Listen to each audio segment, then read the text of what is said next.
Who am I here with today? Aliko Dangote. What was the most amount of money you made in a single year? Well, first quarter we did about $10 billion. $10 billion? Yes. I've actually passed the stage of just doing business to make money. It is to leave a legacy.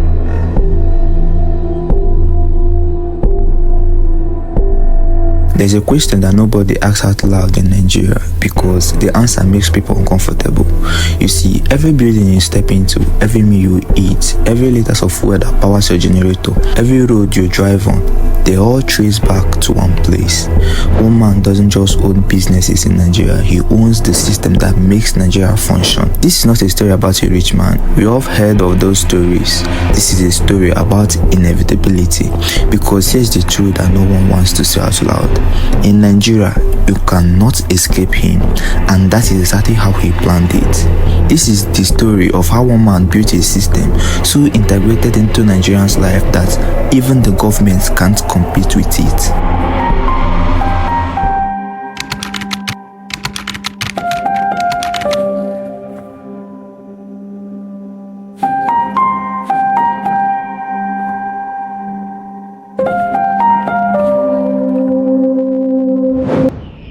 To understand how one man came to control the backbone of a nation, you have to understand where he started. In the 1970s, Aliko Dangote was born into a family that already understood something most people didn't. Trade is power. His grandfather, Alhaji Hassan Dandata, was one of the wealthiest men in West Africa. He built his fortune trading kola nuts, groundnuts, and other commodities across the region. But here is what's interesting. Aliko didn't inherit the business, he inherited the mindset. The family taught him one rule above others: control the supply chain and you control everything. In 1977, at just 20 years old, Aliko borrowed money from his uncle and started his own trading company. He started like everyone else, buying and selling commodities. But he was watching, learning, waiting, because Aliko noticed something that everyone else missed. Nigeria had a food problem. The country was producing less food than is consumed. Rice, sugar, flour, all of it had to be imported, and the people who controlled imports, they controlled prices. Aliko didn't just want to trade, he wanted to manufacture. He wanted to build the factories that would produce what Nigeria needed. But there was a problem, a big one. The government was in the way, and Aliko was about to learn that in Nigeria, the rules aren't always written down. So, how do you beat a system that wasn't built for you to win?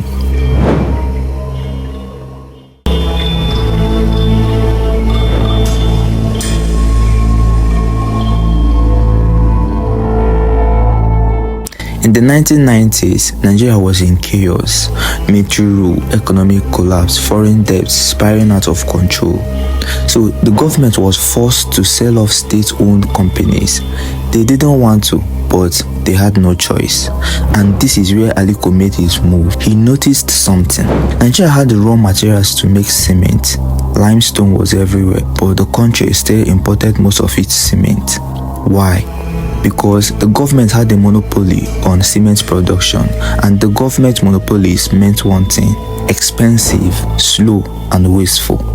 Aliko saw an opening, so he built his own cement factory, one that could produce cement at a fraction of the cost of imported cement. But he didn't stop there. He built the truck to transport it. He built the storage facilities. He built the entire supply chain. And when he sold his cement, he priced it lower than the imports. The imported cement couldn't compete. One by one, the importers went out of business. And suddenly, if you are building anything in Nigeria, you had one option: Dangote cement. Now, you might think this was just a smart business, but Aliko's competitors will tell you it was just ruthless. They'd say he had friends in government who made it easier for him, that he had access to foreign currency that others didn't, that he played the game better than anyone else. But here's the truth. By the early 2000s, Dangote Cement controlled over 60% of Nigerian cement market. And when you control cement in a developing country, you control the physical development of the country itself. So every building, every road, every bridge, imagine controlling the materials that build a nation.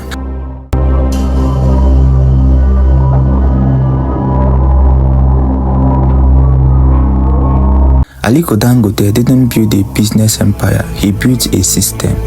Let's start with food. Nigeria imports most of its sugar. It's one of the largest sugar consumers in Africa. So Aliko built the largest sugar refinery in sub-Saharan Africa. Now, if you buy sugar in Nigeria, there's a good chance it went through his factory. Then came flour, then pasta, then rice.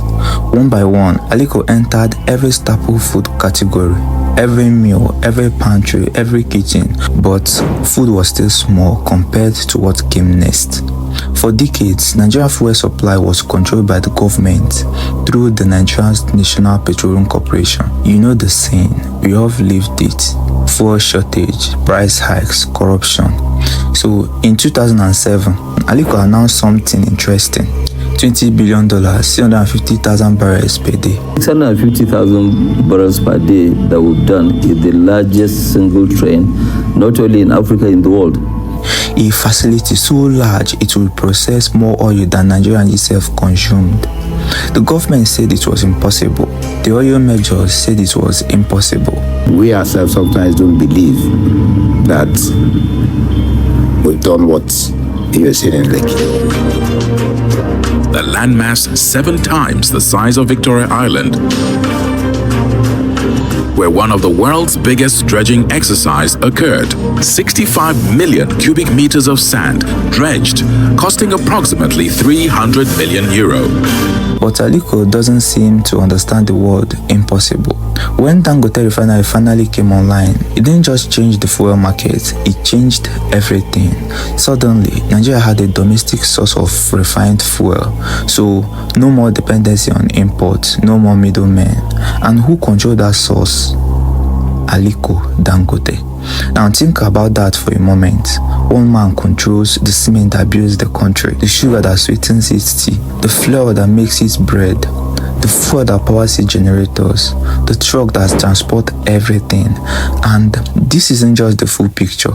He owns ports, he owns shipping lines, he owns the infrastructure that move goods in and out of Nigeria. He owns businesses in textiles, real estate, and telecommunications. It is not just business empire, it's an economy within an economy. And here's the part that should make you uncomfortable. The government can't function without him. So what happens when the government needs the man it was supposed to regulate?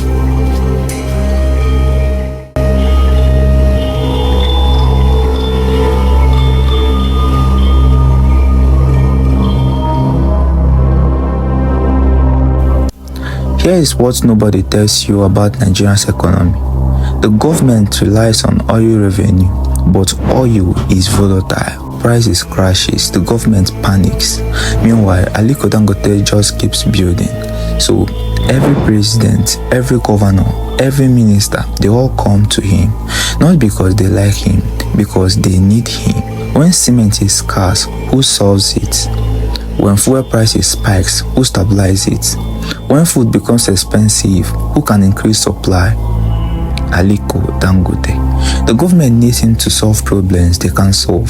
This is a strategy that has been used before. In the United States, robber barons like Rockefeller and Carnegie built empires so powerful that the government had to break them up.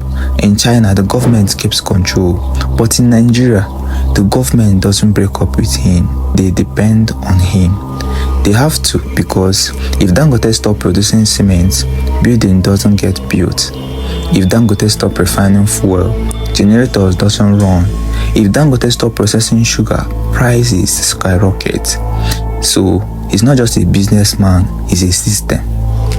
This is where the story stops being about one man and becomes an entire country's future.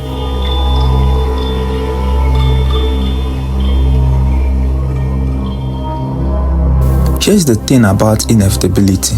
It doesn't feel like a choice, it just feels like how things are. If you're a Nigerian entrepreneur, you compete with Dangote or you work with him. Either way, his prices sets the market, his supplies determines availability, his decision affects your bottom line. If you're a Nigerian consumer, you buy Dangote products, not because you want to, but because the alternatives are more expensive, less reliable, and harder to find. And that's what people in power understand.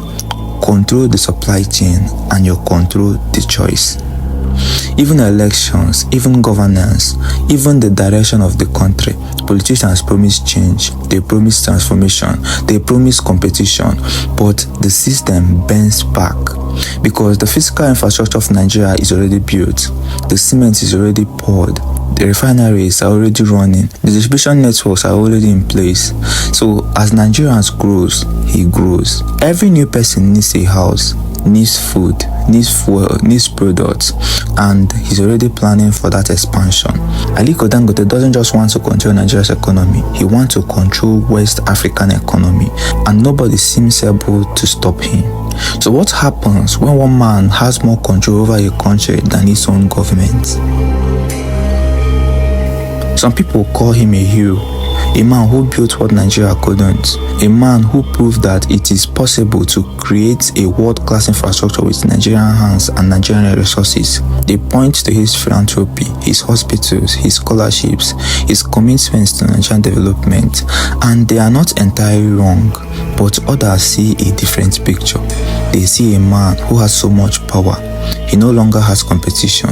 They see a system where rules are bent for some and enforced for others.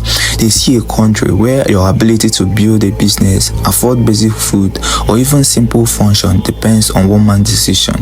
And they ask, what happens when one man controls what a country cannot escape? He's 67 years old now, not old by Nigerian standard, but every empire must eventually face the question of succession. Who comes next? What happens when he's gone? Does his family inherit the system? Does the government finally step in?